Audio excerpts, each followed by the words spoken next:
Então seja bem-vindo ao Dia D desta semana. O Dia D, como sabe, é um programa criado aqui no âmbito do canal Cor do Dinheiro para analisar o país a partir da direita. Também, como sabe, semanalmente temos aqui um lote que no total são 4 comentadores. Os desta semana está cá comigo o João Marques de Almeida e o Miguel Morgado. Ora, o que é que temos para si esta semana? Primeiro ponto, a balbúrdia na quinta, balbúrdia no governo. O primeiro é o nome de filme. E, em segundo lugar, a disputa pela liderança no Partido Social Democrata. Nas notas finais, vamos a mais uma das intervenções de Pedro Nuno Santos. João, vou começar por ti. Balbúrdia na quinta ou no governo? No governo. Antes de mais, boa noite a todos e a vocês. Balbúrdia no governo. Eu começo com os ataques que Pedro Nuno Santos, afinal vamos acabar com ele e começar com ele, fez ao Ministro das Finanças na semana passada, que são ataques incompreensíveis. Em qualquer governo, um ministro, depois de fazer aqueles ataques, de duas uma, ou ele próprio se demitia, ou era demitido pelo Primeiro-Ministro. Mas vamos às duas questões, a questão da forma e do conteúdo. No conteúdo ele tem razão ou não? O ponto, eu não sei se ele tem razão, porque isso faz parte de uma dinâmica é como tu sabes, governo. João o ponto, Leão ele quer... segue a tradição de Mário Centeno. Exatamente. Faz congelamentos de despesa. É a tradição de Mário Centeno, mas é sob a liderança de António Costa. Pois. António Costa, claramente, que dá autoridade política a João Leão para seguir esta política de finanças públicas. Cativações. Contra a qual Pedro Nuno Santos revoltou em público. Agora, há um ponto muito importante. No governo, seguramente que há canais privados para manifestar estes desacordos. Pedro Nuno Santos seguramente que já criticou o Ministro das Finanças em privado, já disse ao Primeiro-Ministro da sua insatisfação, e é assim que deve ser. Agora, vir dizer o que disse em público, o modo como atacou João Leão, basicamente tentando desautorizá-lo, dizendo eu se fosse Ministro das Finanças tinha resolvido o problema, mas o atual Ministro das Finanças não é capaz de resolver o problema. Portanto, ele fez um duplo ataque. Ele atacou o próprio Ministro por uma suposta incompetência e atacou o Primeiro-Ministro pela linha da orientação do Governo na questão das finanças públicas, nas cativações e controlar o déficit. Isto foi um acesso de mal-feitio à Pedro Nuno Santos? Não. Ou foi uma coisa pensada? Não. Claro que foi pensado. Pedro Nuno Santos é um profissional da política. Foi pensado, não foi nenhum acesso de mal-feitio. A minha interpretação é que Pedro Nuno Santos gostava de sair do Governo. E gostava de sair do Governo porque já percebeu uma coisa, percebeu que a TAP vai ser um desastre e que ele vai estar associado a esse desastre. Ainda a semana passada demitiu-se o CFO da TAP, que tinha sido recentemente contratado, fazia parte da nova equipa constituída pelo Ministro. O CFO não é um lugar qualquer. O diretor financeiro. É o diretor financeiro que trata das finanças da TAP, portanto, percebe-se os problemas que a TAP enfrenta.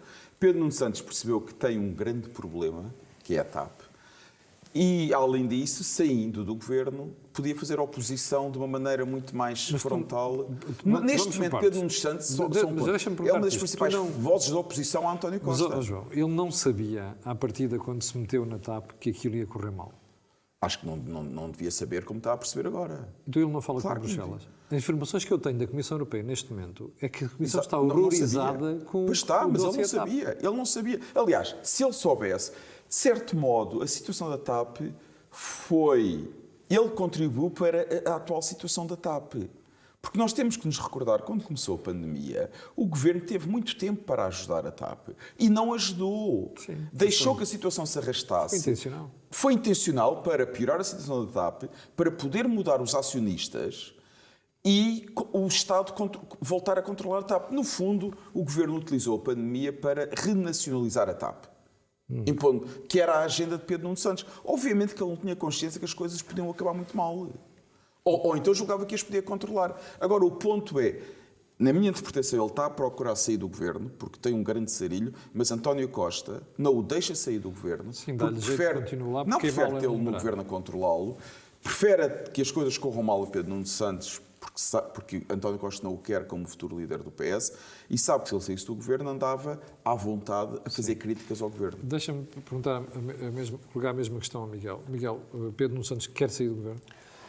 Eu tenho dúvidas que ele queira sair do governo. Estar no governo ajuda-o, uma coisa que é importante. Fazer campanha. Ele faz campanha, não é só isso. Ele tem uma interlocução com poderes na sociedade civil a partir do seu ministério que não teria fora do governo. Ele tem ascendência sobre alguns ministros do governo que, sendo ministro e colega e estando a par do que eles fazem dentro do governo, é mais fácil do que se estiver fora. E depois, ele tem um exército de pessoas com ele que foram trabalhar ou para o ministério dele, eu conheço algumas, ou para ministérios anexos. Portanto, essas pessoas querem estar no governo, sabe-lhes muito bem ser secretário de Estado, ser assessor. São as pessoas, os fiéis, o núcleo duro de Pedro Nuno Santos. Mas por isso eu até presumo que ele queira permanecer. Quanto à TAP, e eu quero falar noutros assuntos para além da TAP, para corroborar ou para dar substância a este caos que reina no governo atualmente. Mas eu não me esqueço que a TAP não é uma escolha de Pedro Nuno Santos. A TAP foi uma escolha de António Costa. A TAP é a consequência da geringonça.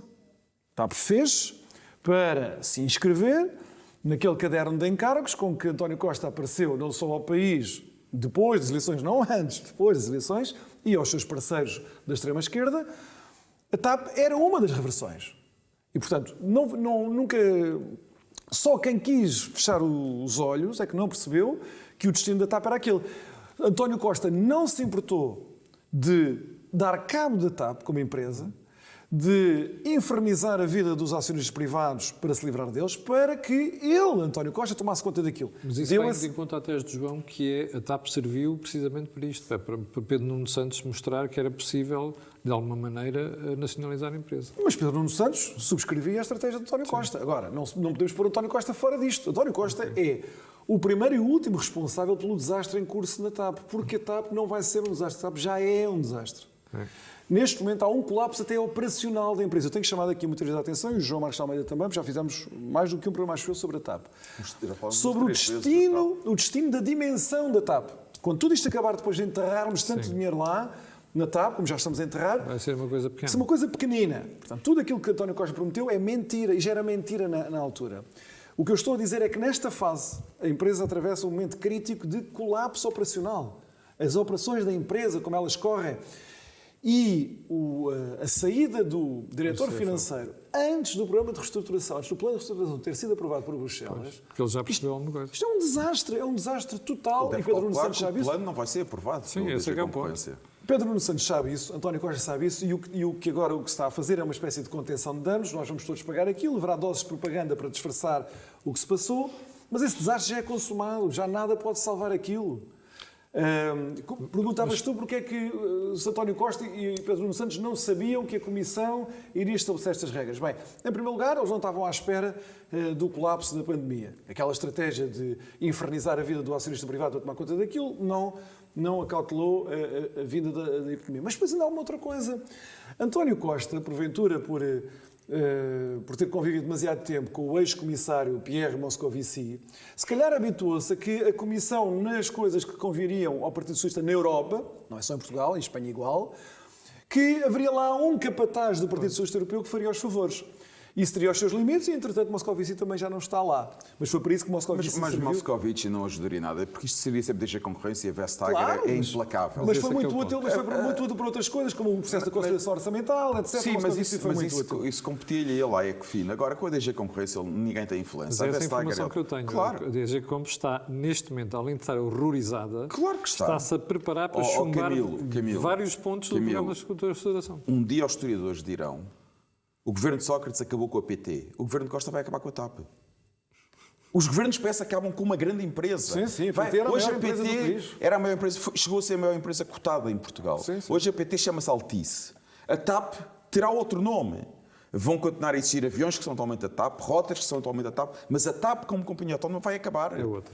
E isso ficará deixa-me só como uma das consequências do governo inicial. O Pedro Nuno Santos, o que isto mostra é que ele está em roda livre e provavelmente terá feito esta intervenção muito bem pensada. Sim, sem dúvida. E a questão é esta: até que ponto é que António Costa pode ter um governo, um ministro que faz a figura que ele fez?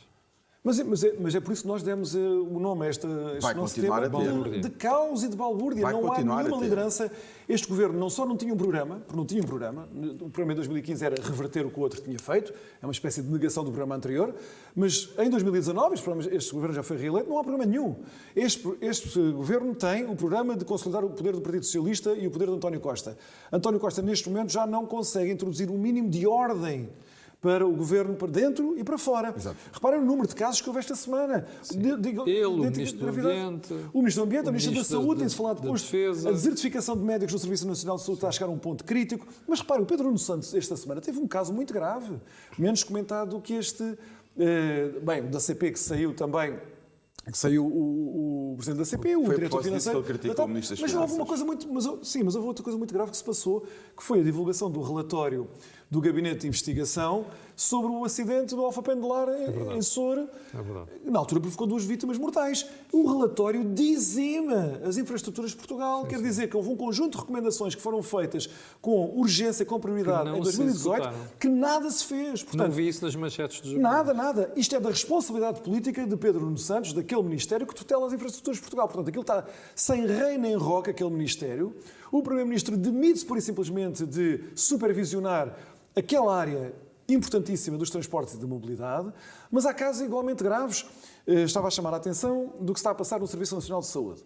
O que, entretanto, estamos a falar é sobre as vacinas, parece que não se passa mais nada, parece que em Portugal as pessoas só têm problemas com Covid, parece que os portugueses não têm mais problemas de acesso à saúde, não têm doenças, não têm tratamentos que carecem. Já aqui, no dia D, fiz questão de mostrar um gráfico que demonstra o colapso do Serviço Nacional de Saúde neste último ano e meio, que só teve paralelo com o que aconteceu na Hungria. Portanto, nós temos aqui um problema de colapso do Serviço Nacional de Saúde no decurso da epidemia, que não tem paralelo com os outros países na União Europeia. Agora nós estamos a assistir a uma desertificação, isto é um processo que já está a agravar há uns 6 meses, mas que está a atingir agora o ponto crítico da desertificação de médicos no Serviço Nacional de Saúde. Sim. Vocês vejam as demissões em cadeia que estão a ocorrer nos hospitais. Nesta última semana foi o Hospital de Setúbal, sim, que ficou o seu diretor clínico, com solidariedade de todos os profissionais. Os concursos que estão a ser lançados ficam desertos. E, em grande medida, há também problemas organizacionais, não são só problemas de remuneração, há problemas organizacionais que justificam esta desertificação. Um dos casos para os quais se chamou a atenção no verão, e até com um artigo do Correio de Campos, antigo Ministro da Saúde, e que não foi devidamente acautelado até aqui pelo nosso comentário, ou pelo comentário na imprensa, diz respeito à inversão que o Governo está a levar a cabo da substituição das chamadas unidades de saúde familiar por mini-hospitais, que levam a uma concentração, a um aumento da burocracia, dificultando o acesso dos utentes a estas unidades, querendo concentrar ali a própria produção dos meios complementares de diagnóstico. Isto vai ser um caos, no Serviço Nacional de Saúde e vai prejudicar os utentes em Portugal. Deixa-me voltar à questão da balbúrdia na quinta. João, a tua tese é que António Costa vai ter que manter Pedro Nuno Santos no governo. Dá-lhe jeito que é para não ter uma oposição radicalizada fora da liderança, ou melhor, fora do governo. Mas isto cria um problema, que é o exemplo de Pedro Nuno Santos caiu muito mal esta semana. Tivemos, no fim de semana, o Ministro do Ambiente a dizer uma coisa completamente diferente do que o Governo vinha dizendo, admitindo a mexer no IVA da luz, para ser desmentido logo à tarde. Imediatamente. Sim. E agora tiveste o episódio do Ministro da Defesa. Se de hoje para a frente, cada Ministro começar a debitar aquilo que é a sua teoria sobre o que deve ser a governação, isto é o caos no Governo. É a degradação. Como o Miguel disse, o Governo nunca teve programa, não tem. Nunca teve e não tem. Está a deixar de ter liderança e está a ficar completamente dividido. Aparentemente ninguém quer ser ministro, porque senão António Costa já teria feito remodelação. Mas achas que é por isso ou é porque ele é teimoso? Não sei. Não, a minha interpretação é que ninguém quer ser ministro deste governo, ninguém quer trabalhar com António Costa. Quando ele um dia fizer a remodelação, demonstra ao contrário. Até agora, enquanto não fizer a remodelação, a minha interpretação é que ninguém quer ir para o governo. Ninguém quer trabalhar neste governo. Agora, pode haver aqui uma aliança entre vários ministros para porem pressão sobre António Costa para despachar o Ministro das Finanças. Por exemplo, entre vários ministros, em Pedro Nuno Santos... Pedro Nuno Santos e a Ministra da Saúde, outros ministros podem se aliar. Aparentemente a Ministra da Cultura também se queixa do Ministro das Finanças, a Ministra da Saúde também. Podem se aliar para pôr pressão sobre António Costa para afastar o Ministro das Finanças, o que significaria uma alteração de rumo da política de finanças públicas e da política orçamental do Governo. Eu desconfio que António Costa não irá por aí. Mas se António Costa vacilar sujeitar-se a essa pressão e tomar esse caminho, então aí mostra que está muito fraco, passaremos a ter um primeiro-ministro fraco, e aí, se isso acontecer, se o ministro das Finanças sair, o sinal é de que estamos mesmo em fim de ciclo. Vai ser poder gastar o dinheiro, não respeitar a disciplina orçamental, gastar o dinheiro enquanto existe dinheiro, como dizia Margaret Thatcher, quando o dinheiro acabar, o governo socialista acaba. Sim. Também é essa a tua tese? Eu acho que, neste momento, há uma única coisa que segura, que dá alguma resta de orientação a António Costa na liderança do governo, que é o PRR. É o alfa e o ômega deste governo, não há mais nada. Verdade. Portanto, nós chegámos a este extremo. Acho que é muito pouco. Claro, as quantias são baixas. E é preocupante, porque, reparem, nós agora percebemos que o PRR vai estar ao serviço da lógica de organização do governo e não ao serviço do interesse do país e das É um orçamento de necessidades do país. Estado suplementar, Miguel. É um orçamento de Estado suplementar, É o mas ao PRR. serviço de uma espécie de remendo Claro, destas coisas todas e exatamente. para assegurar clientelas. Isso é muito preocupante. Acho que já nesta fase nós todos podemos perceber que vai ficar disfarçado, como eu também já chamei a atenção aqui no dia D, que no ano de 2022 e 2023 vamos ter um crescimento económico anormal e, portanto, haverá muita propaganda em torno dessas estatísticas e portanto, criar-se-á esta cortina que não nos permite perceber que isto foi uma grande oportunidade perdida, este dinheiro todo que cai sobre Portugal e que neste momento já está consignado para tratar dos problemas políticos do país. Mas em relação ao crescimento económico, só um ponto, Camilo. O ponto central, eu concordo com o Miguel, vai haver muita propaganda. O ponto não é ver qual é o crescimento económico em 22 e em 23, é saber em que ano é que Portugal volta aos níveis de 2019. Mas deve ser já no próximo ano. Vamos ver. Bom, isto leva-nos a Vamos uma ver. segunda questão, que é o segundo assunto do programa de hoje, que é a disputa de liderança no PSD. Miguel, enquanto isto vai acontecendo no governo, vai-se abrindo mais espaço para a afirmação do PSD como alternativa e como oposição? Não, eu julgo que sim, eu acho que as autárquicas foram um sinal disso. Quer dizer, eu acho que nas autárquicas houve uma parte do país que disse: nós queremos ser representados para uma alternativa a este poder socialista. Portanto, foi uma foto quase se fosse nacional. E eu acho que há muito esse significado naquelas eleições, sobretudo no ponto de inflexão e de pôr o Partido Socialista à defesa, tornando aqui a eleição em Lisboa paradigmática, na medida que o que estava em causa era alguém como Moedas contra alguém como Medina. Eu acho que não se devem desvalorizar este tipo de episódios. Acho que aparece uma oportunidade para o PSD, como se calhar há uns meses todos os candidatos que vão a jogo, se calhar não pensavam que iam ter, nem Rui Rio, nem os outros candidatos que aparecerem alternativos a Rui Rio. Quer dizer que as eleições de 2023 são eleições que podem ser vencidas pelo PSD, ao contrário do que talvez se diria há uns 2 ou 3 meses que António Costa seria invencível e, portanto, só haveria expectativas de António Costa abandonasse o governo. Ora, António Costa não vai abandonar o governo, vai a eleições em 2023, só que desta vez o PSD é um partido competitivo para ganhar, mas para isso precisa ter uma liderança diferente. E esse é que é o ponto. O país está a dar uma oportunidade para o PSD, depois destas tentativas falhadas dos últimos anos, se apresentar com uma liderança e com um programa alternativo ao do Partido Socialista. É isso que vai estar em causa agora nas próximas eleições. Então, isso significa o quê? Que nós vamos ter alguns dos que já foram anunciados como potenciais candidatos a líder, como Paulo Rangel, a pôr-se ao terreno? Bem, já tivemos a entrevista do Luís Montenegro, que disse foi significativo. que estaria de fora e que é muito importante. Mas está mesmo de fora ou pode, em tua opinião, pode aparecer mais tarde se as coisas mudarem? Eu diria que para estas eleições, o futuro político de Luís Montenegro, eu não faço ideia qual será, mas para estas eleições, o Luís Montenegro, que eu conheço bem, eu fui vice-presidente do Luís Montenegro com muito orgulho. O Luís Montenegro foi um magnífico líder parlamentar. Foi um bom líder parlamentar. Foi o melhor líder parlamentar da Assembleia da República, certamente dos últimos 10, 15 anos. Eu digo isto sem qualquer favor. E o Luís é um homem de palavra. É um homem de palavra. Ele diz que não vai a jogo, é porque não vai mesmo a jogo. O que é que ele vai fazer a seguir, eu não sei. Mas que não vai a jogo, agora não vai. Fala-se muito em Paulo Rangel e, portanto, há muita gente que está a ler a entrevista do Luís Montenegro como abrindo o caminho para Paulo Rangel, embora o Luís Montenegro tivesse dado a entender que era provável que houvesse não duas, para além de Rui Rio e de Paulo Rangel, mas uma terceira candidatura ainda, que à partida seria Jorge Moreira da Silva, que é, do que eu sei, a pessoa que está mais focada em conseguir chegar a essa fase de uma candidatura propriamente dita. Eu vejo esta enfim, articulação, nem que seja informal, em que o Luís Montenegro desiste de ir a jogo para abrir espaço para o Paulo Rangel, um ponto muito importante na medida em que é preciso que, ao contrário do que aconteceu há 2 anos ou há 4 anos, as pessoas percebam que o PSD joga muito nestas eleições. E, portanto, já não é, vamos lá deixar um qualquer para queimar. E achas que Joga-se pode muito haver nestas uma eleições. fusão das listas de Luís Montenegro com as de Paulo Rangel?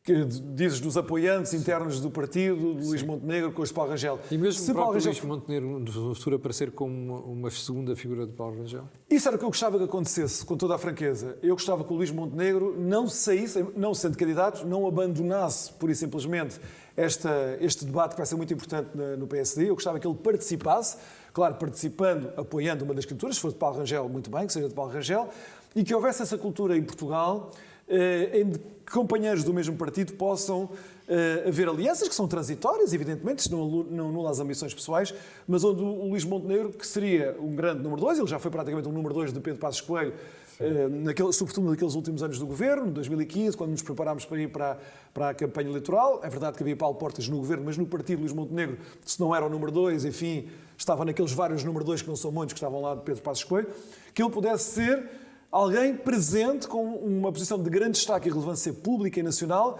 para constituir a tal alternativa a Rui Rio, que é a alternativa ao Partido Socialista. Esse é que é o ponto. A alternativa a Rui Rio é a alternativa ao Partido Socialista. Já volto a ti.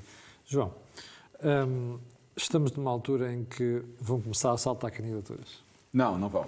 Eu tenho mais liberdade que o Miguel porque não sou militante do PSD e vou ser muito claro, vou dizer o que penso. Mas agora, leste o artigo de Paulo Rangel? Li. A realidade pode-me desmentir, mas neste momento o que eu estou convencido é que Rui Rio vai ser candidato à liderança, Paulo Rangel vai ser candidato à liderança e é muito provável que Jorge Moreira da Silva seja candidato à liderança. Mas era essa pergunta que eu estava a fazer, se iam começar Não a vai saltar saltar mais ninguém. candidaturas. Mais ninguém. Acho que Montenegro foi muito claro, não vai ser candidato à liderança. Nesta liderança não vai ser candidato, como disse o Miguel. Quer dizer, as pessoas não podem brincar a política. Luís Montenegro tomou uma posição muito clara e está tomada. Mas imagina que no futuro as coisas começam a correr mal a Paulo Rangel. Mas o ponto é, quer dizer, não vale a pena estar a imaginar. Vai haver um Conselho Nacional dia 14 de outubro. Rui Rio vai antecipar o calendário eleitoral no PSD. As eleições serão no princípio de dezembro, talvez na primeira quinzena de dezembro, seguramente. Portanto, estás aqui a dizer que ele vai passar as eleições de janeiro para dezembro. Exatamente. Sim. Exatamente. Sim. Na primeira quinzena de dezembro vai ser ainda este ano. E, Deixa-me portanto, não só há dizer tempo. aos espectadores que, quando ouvirem isso aí, depois vão ver que ouviram primeiro aqui no dia anterior. Não há tempo para preparar muitas candidaturas. Paulo Rangel está a prepará-lo e muito bem. Agora, eu quero voltar à liderança, mas só um ponto em relação aos autárquicos, que é muito importante. Se olharmos para os resultados nacionais, os votantes no PS e no PS, o PSD perdeu. Não ganhou. Sim. Perdeu. Portanto, isto mostra que ainda há muito trabalho a fazer. O PS tem mais votos que o PSD. O PS tem mais votos que o PSD, portanto, se quiserem, é muito difícil, mas transportar o resultado eleitoral para resultados nacionais, o PS ganhava. Sim. Teve mais votos. Portanto, é verdade que em muitos sítios importantes de Portugal, em cidades importantes de Portugal, os eleitores mostraram que estão cansados do PS e querem uma alternativa, Foi um aviso. mas que querem uma alternativa. Foi um aviso. Mas ainda é preciso trabalhar muito para se construir essa alternativa que Rui Rio foi incapaz de construir durante 4 anos. Segundo, mesmo em Lisboa, Carlos Moedas é Presidente da Câmara de Lisboa, por causa das regras eleitorais das eleições autárquicas. Porque se as regras fossem semelhantes às das eleições legislativas, haveria uma geringonça em Lisboa, ninguém tenha dúvidas sobre isso. Portanto, o que isto mostra é que começou-se um trabalho, há vontade em Portugal de mudança, mas tem que haver uma alternativa a sério. Rui Rio teve 4 anos para construir uma alternativa ao PS. Nunca o fez. Se não fez em 4 anos, porquê é que há de fazer a partir de agora? Eu não sou militante do PSD, como já disse, eu não acredito que Rui Rio consiga construir uma alternativa ao PS. E, simultaneamente, consiga unir o espaço à direita. E porquê? E já falámos também aqui muitas vezes, por uma razão muito simples. Porque foi Rui Rio, como líder do PSD, que permitiu que a direita se fragmentasse. Se fragmentasse com o aparecimento de 2 novos partidos, a Aliança e o Chega, e com o crescimento da iniciativa liberal. Rui Rio permitiu a fragmentação da direita. O que nós precisamos, à frente do PSD, e só o PSD é que pode liderar o espaço do centro-direita, é um líder que seja uma alternativa clara ao PS, como Moedas foi uma alternativa clara à Medina em Lisboa, e que seja capaz de federar todo o espaço do centro-direita. Então vamos à pergunta sacramental. Tu achas que essa figura capaz de federar a direita chama-se Paulo Rangel? Acho, neste momento acho. São os candidatos. Em política nós escolhemos entre o que existe.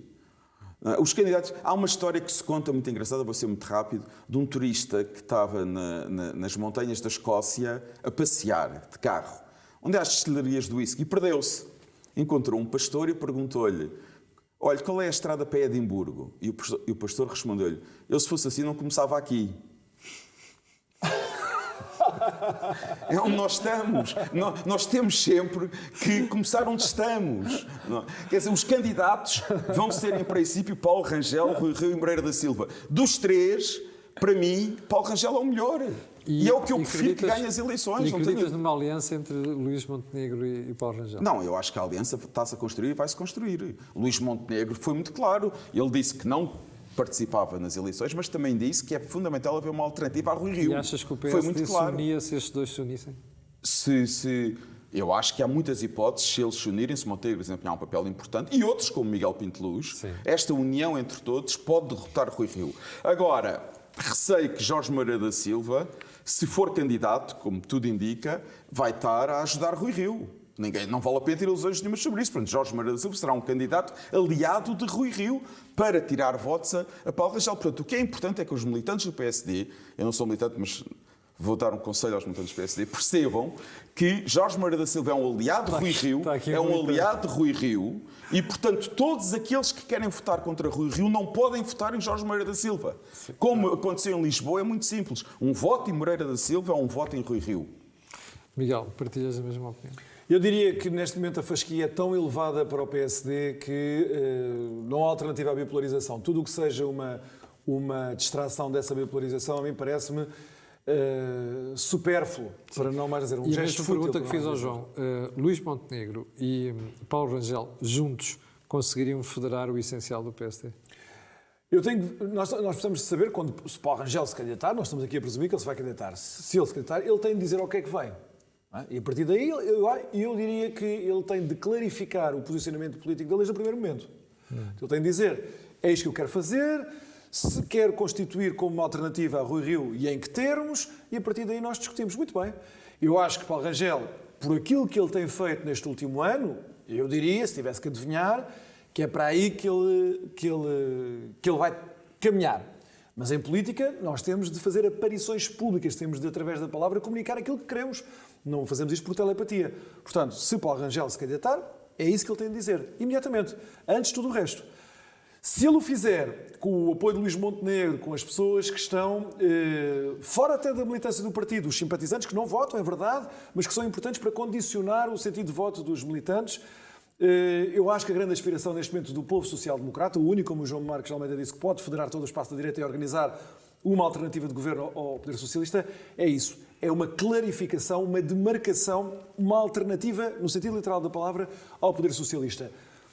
E os militantes do PSD deverão, é o que eu farei, já os disse publicamente, mas digo aqui também, eu, como militante do PSD, recompensarei uma candidatura, com o meu apoio, claro, com o meu voto, uma candidatura que assumir este posicionamento político. Se for para continuar um projeto político como o de Rui Rio, seja liderado por Rui Rio ou por outra pessoa qualquer, mas que na essência da política seja exatamente a mesma coisa, que é andar ali a servir de muleta do PS, achar que o PS é que tem que mandar nisto e nós estamos lá só para ver se fazemos umas reformas estruturais que sem o consentimento do PS serão sempre implausíveis politicamente. Então para isso não. Tu achas que a entrevista de Luís Montenegro agora surge porque tanto Montenegro como Rangel perceberam que Rui Rio ia antecipar o calendário eleitoral? Neste momento, isso é um lugar comum nas hostes do PSD, todas. É de que este Conselho Nacional é marcado muito cedo, para marcar, tem como ordem de trabalhos a marcação do ato eleitoral, precisamente para garantir que as eleições têm lugar em dezembro. Aliás, um processo político muito semelhante está a acontecer no CDS, em que o atual líder, o atual presidente do CDS, sentindo-se fortalecido pelos resultados autárquicos, também quer antecipar o Congresso que o CDS teria de organizar só em fevereiro. E também acreditas que as únicas candidaturas que poderão surgir serão de Paulo Rangel, Jorge Moreira da Silva, eventualmente com o apoio de Luís Montenegro a Paulo Rangel. Isto quer dizer que nós, a partir de janeiro, continuaremos a ter o Miguel Morgado aqui a comentar? Não, os espectadores do Dia-D não se livram do Miguel Morgado tão cedo. Camilo, eu vou ainda mais longe com o Miguel. Eu acho que seria muito importante. O Miguel tem toda a razão. A política faz-se com aparições públicas e com tomadas de posição públicas. Acho que, na minha opinião, seria muito importante que Paulo Rangel clarificasse as suas intenções o mais rapidamente possível. Sim. E quando o fizer, que diga de uma maneira muito clara e muito rápida porque é que ela é a alternativa do Rui Rio e o que é que ele quer fazer. E como é que se diferencia de Exatamente. E o que é que quer fazer para unir a direita e para combater o PS. Bom, você está com o Dia-D desta semana, Miguel Morgado à minha esquerda e João Marcos de Almeida à direita. Vamos diretamente para as notas finais. Vocês querem falar de Pedro Nuno Santos outra vez? Porquê? Nós Queres começar gostamos muito de Pedro Nuno Santos e ele fez já há uns dias, mas na semana passada, umas declarações que eu acho que são demonstrativas do que é a governação socialista, a demagogia e, sobretudo, a presunção socialista de que o poder é do poder socialista. Não são os cidadãos portugueses que decidem votar ora nuns, ora noutros. Quando alguém que não é do PS ocupa uma determinada posição de poder, neste caso Carlos Moedas em Lisboa, há qualquer coisa de errado, intrinsecamente injusto e nocivo ali. As declarações dele são, e nós temos uma imagem para ilustrar, que saiu na imprensa, que ele e o filho dele vivem em Lisboa e passaram a estar muito preocupados, porque agora Carlos Moedas chegou à Câmara de Lisboa, o aquecimento global vai investir em força, porque, veja-se bem, o cúmulo da desfaçatez. Porque o Carlos Moedas está no programa eleitoral dele, a construção de parques de estacionamento nas entradas de Lisboa, disse só às hoje para as pessoas não trazerem o automóvel. A desfaçatez porquê? Este ponto de Carlos Moedas estava no programa de Fernando Medina, de 2017. Pedro Nuno Santos e o seu filho já viviam em Lisboa em 2017 e na altura ele não estava preocupado pelo destino da alma e do corpo da família Santos. Por isso, isto é demonstrativo daquilo que tem sido a cultura política do país nos últimos 30 anos. Há o PS, a quem tudo é devido. E depois há os outros. E mais, o PS dá-se ao luxo de fazer os portugueses todos de parvos. Tratam-nos a todos como imbecis. Podem dizer qualquer coisa, dizer qualquer demagogia, qualquer contradição serve para manter os portugueses sujeitos. João, queres comentar Pedro Quero. Nuno Santos? Pedro Nuno Santos, só 2 comentários rápidos. Um é, este comentário reflete a cultura do PS, que nos resultados eleitorais em Portugal, o PS ou ganha ou o PS perde. Ninguém ganha. O PS ganha ou o PS perde. Que já é a narrativa que estão a fazer para Lisboa. Não foi Moedas que ganhou, foi Medina que perdeu. É uma coisa espantosa, extraordinária. Porque quando o PS ganha, é sempre o PS que ganha. Esse é o primeiro ponto. O segundo ponto, eu acho que Pedro Nuno Santos também foi mais maquiavélico. Quer dizer, ele teve que dizer aquilo porque ele queria enterrar definitivamente Medina. A derrota de Medina, tendo em conta as ambições de ambos para a liderança do PS, é uma vitória de Pedro Nuno Santos. E ainda com aquele ponto de malvadez de falar do filho, do género, que Fernando Medina é incapaz de tomar conta das gerações futuras, portanto não podemos contar com ele para o futuro.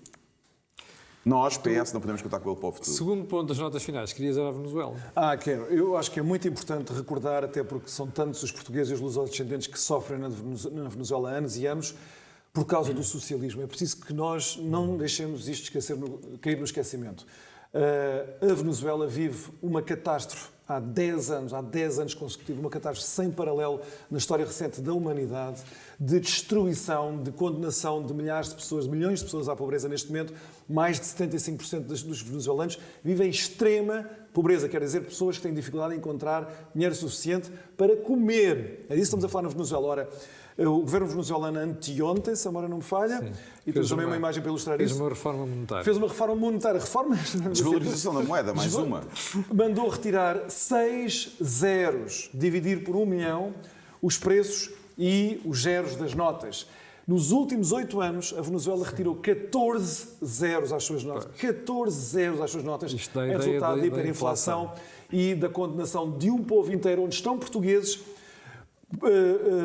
que são representados na Assembleia da República aqui, e portanto os Estados portugueses têm responsabilidade perante o sofrimento daquelas pessoas que nós não podemos esquecer. Muitas delas já tiveram o fortúnio, a sorte de poder vir para Portugal, para a Madeira e para o continente, à procura de uma vida melhor, e nós temos um dever muito grave de acolher esses portugueses ou esses lusodescendentes a quem o socialismo retirou a possibilidade de ter uma vida digna num país que é só o país mais rico do mundo em termos de reservas de petróleo.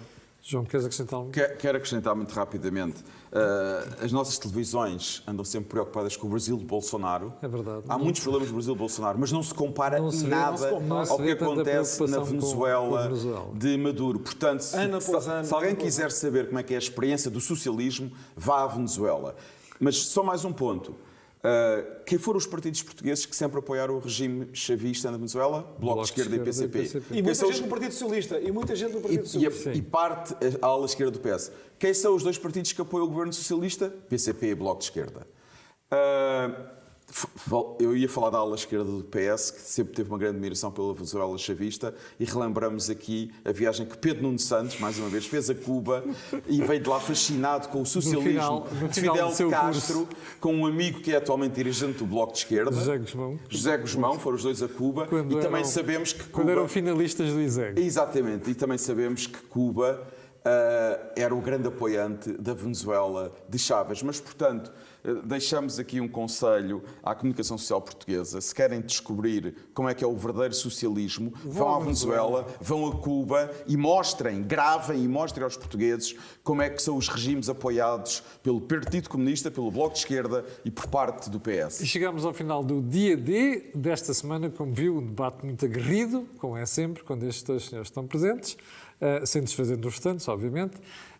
Como sempre, voltaremos na próxima semana, mas antes de chegarmos ao final do programa, quero só lembrar aquilo que lhe peço sempre, que é colocar um gosto e fazer partilha nas redes sociais, e também sabe porquê. Aquilo que você ouve aqui, não ouve em mais sítio nenhum. Obrigado a estes dois senhores e até à próxima semana.